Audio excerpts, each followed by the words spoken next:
Hey, what's up, and welcome to Hack My Growth. In this episode, we're going to be talking about the reason most digital marketing campaigns don't actually work and what you can do to change those results. All right, let's go.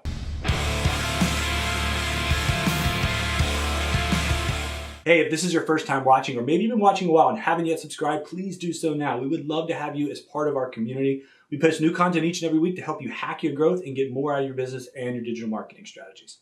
So we're going to be talking about why a lot of strategies end up failing.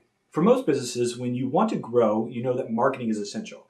And you need marketing to generate leads, so then you can convert those leads into sales and ultimately grow your revenue, grow your business, so on and so forth. A lot of businesses, when they have this problem, they either reach out to friends, seeing what they've done, or they go online, they start to research what's going on. They go to Google, start asking questions, start to read some pieces of content, and then jump right into action. I know this feeling because I've done it myself. It's, I want results, so I need to act. I want results, so I need to act. But what happens is you start to get very task-driven, or you get kind of pigeonholed into just doing one-off, campaigns, or not really even campaigns, but just marketing initiatives. Okay, I need to be on Facebook more. I need to post on Twitter, be on Twitter more. I need to have a landing page, build a landing page. I need to have a content piece, and so on and so forth. And you start to do these one-off little tasks, but they never really culminate into real results. And the reason why is they're so separated. They're always, off in these one little bits and pieces, and they're not actually synchronized. Now, this is where inbound marketing and effective inbound marketing and leveraging automation can really help your campaign succeed. But before you ever start doing tasks, you need to know two really main things. What do you want to promote? Like, what do you want to achieve? And who do you need to reach in order to achieve that? So you actually have to begin. Now, this is a very popular concept, by Jim Collins. It's been popular. Begin with the end in mind. It's one of the 7 principles of highly effective people. If you want to be effective, you have to know where you're going. One of the quotes I love, it's a Yogi Berra quote, and if you don't know where you're going, you'll end up somewhere else. That's absolutely true. So you have to begin with the end in mind. What do you want to achieve? What is your ultimate goal for doing the marketing strategy? So maybe it's like, I want 5 SQLs. Now, starting with 5 SQLs, in what time frame? In the next 90 days. Okay, so now we've made it smart, right? Smart, it's specific, measurable, attainable, relevant, and time-bound.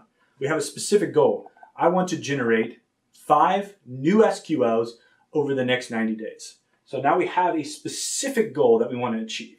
From there, we have to now step back and who are we going to market to? So for my business, we do digital marketing, search engine optimization, full funnel inbound strategies for businesses specifically, or more likely in the technology side of things. Now, what we would like to do then is say, okay, well, what can we do to attract them? Something that's been very, very powerful for us lately is SEO. Clients need search help. So we'll talk about SEO, and we can create, an SEO ebook that could be a very good entry-level piece for our prospects. You can do this with whatever that your business niche is or your focus is. And we can say, I want to get these SEO leads, because these SEO leads typically have more than just SEO needs. A lot of times we have these conversations, it starts out, I need SEO, but really turns out what they need is inbound. They need a full funnel digital strategy. And from this starting point, I begin to build a relationship down to my goals. But as you can see, there's nothing in the middle yet. What happens typically is businesses go, okay, I want 5 new SQLs. I read that, blogging's really good, so I'm going to do a blog. And at the end of my blog, I'm going to have a contact us. Now, the problem with that is that typically doesn't work because a blog, you can address somebody's problems. Say, most of the time you have SEO problems, but really you need inbound strategy. Call us, we'll learn more, and we'll just give you a quote. Now, if you're reading my blog and you get to the bottom, are you going to do that? Just ask yourself. Most of the time, you're going to say no. Like, dude, I just wanted to learn a little bit more about my pain points. Why? Because those people are too early in the funnel to start taking this relationship to the next level. It's like, hey, you want to go on a date? And at the end of the day, say, it was really nice meeting you. How about we get married tomorrow? Just way too fast, step back, right? So we need to start thinking about this process. Begin with the end in mind, and then go back to the starting point. Now, our starting point, we said we want to generate some SEO leads. A good piece to do that, SEO book, checklist, whatever. Piece of really great, high-level, premium content. Now, a lot of people will tell you that forms don't work, gated content doesn't work anymore. blah, blah, blah, blah, blah. The reason a lot of it doesn't work is because it's not tied to a strategy and they're just building gated content pages. And the average user knows that there's not a lot of value involved in that piece of gated content. They're not going to be willing to give you more information. I recently had this problem myself, trying to get a quote for insurance, filled out a form. I haven't stopped getting calls. I really wasn't interested in I just wanted to see what a quote would be. Now I'm getting like, hey, you asked for a quote. Let's go out, let's get married. Whoa, man, I need to fill in this gap for me, right? Take me through this process a little bit. I just wanted a quote. I want to know roundabout how much I got to pay. That's what a lot of people are doing early in the funnel. They just want to know roundabout what is this going to take. And what you have to do now is build a relationship through the entire process. Now this could involve, and it typically would in a strategy of having high level premium content that's on a landing page, and we're going to gate this. And the reason we gate content, especially high level content, is so we can collect some information. It's like, I've got a free piece of content for you if you want to share a little bit of information with me, and I'd love to take you on this journey together. Now the content has to be valuable, has to match what you're asking. You could say, typically, here's an ebook, and give me a down payment. Not going to work. Most of the time it's name and email. Today, we've also got to deal with some GDPR and stuff, and you got to make sure that you're treating people's data very delicately because it is personal data.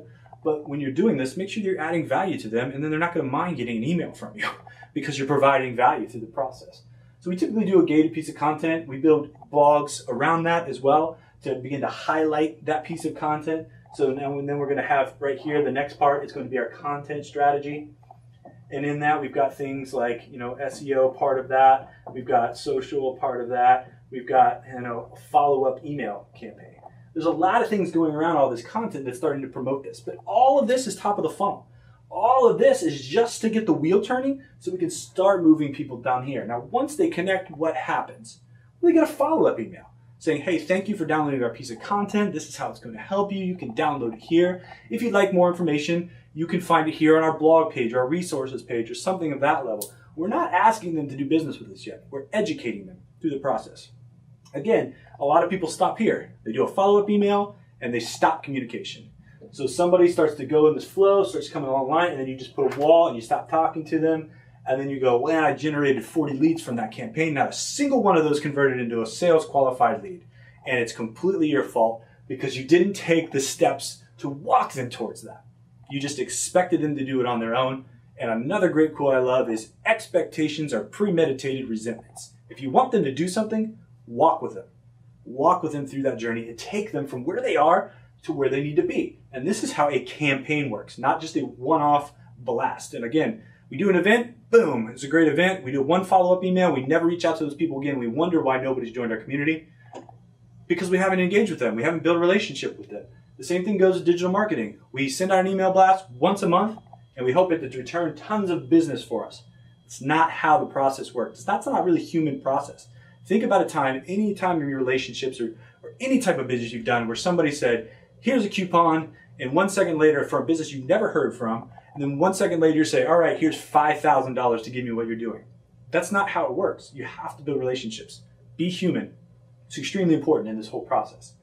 What we like to do after this is build a nurturing campaign or a sequence or a soap campaign, whatever you want to call it, depending on where you come from. But the goal of this campaign is for them to get to know your business, show them how you've already solved the problem they're looking to solve, give them more value, and then call them into action.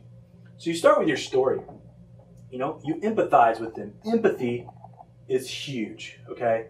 And empathy can be learned. It's not just a God-given gift. Now, some people have more than others, but you can learn empathy. You can step in their shoes. You say, man, I know when I was starting my business, I needed to grow my visibility online.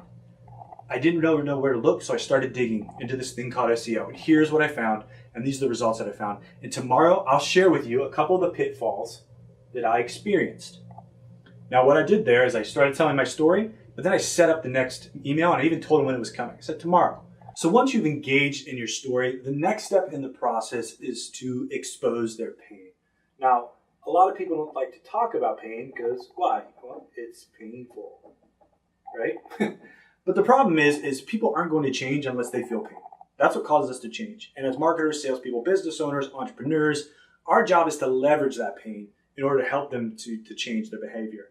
It's a powerful technique, and now it's not meant to be manipulative. It's actually meant to push somebody towards where they need to go. They've got a pain, they need to solve it.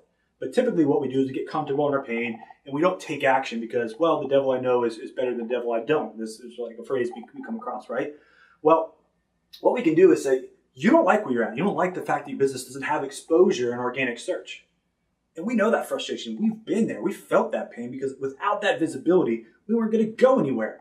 And here's what we did about it. And tomorrow we're going to give you some awesome, powerful tips on how you can do the same thing. So again, what I did is I linked these two. Every email progresses and it tells them what's going to happen. And it gives them an expectation for tomorrow. It sets the right expectations because false expectations lead to resentments. Because if you tell somebody you're going to do something, you don't do it, it can build resentment. So you want to build these expectations. Because if you don't give them a clear expectation, they're going to make something up on their own. They may expect more or less. And you don't want to leave those out in the open. You want to be clear on what the expectation should be. Now in here, we're going to give them some more content. We're going to give them some tools, tips, ways to execute, things that they can do on their own. One, to help validate our knowledge of the industry, but also to give them more value and to show that, hey, we're giving. Again, it's the rule of reciprocity as well, where we're giving. As soon as people start giving so much, they start to kind of take their walls down. They're not so, man, these guys just want my money. It's like, no, these guys actually want to help me out and want to grow your business. And you should feel that way. You should have that authenticity in everything that you're doing through this entire funnel, anything that you're doing in marketing and sales. But again, you want to set this up. And tomorrow, we would just like to cap it off with an invitation to something really special, something that we want to give you for absolutely free. Now, this is a lot where like free consultations or something along those lines where they can now have some time with you one-on-one, face-to-face, maybe a Zoom call. I think using digital media is really great for that. Or if you're a local business, having somebody come and meet you. But actually, pushing that, waiting to the last email so they can make that connection. Now, what you can do there is you can start to either meet with these people online or see how far somebody goes along the process. It's going to help you qualify and disqualify leads a lot better than just generating a ton of leads at the top of the funnel. You're going to walk people through this process. And hopefully, out of this, you're going to get our goal, right? Our goal was 5 SQLs in the next 90 days. And by building an account campaign, having your end in mind, attaching each one of these phases of the funnel into that process actually allows you to push people down. That's why they call it a funnel, right? It's a funnel because it works like this.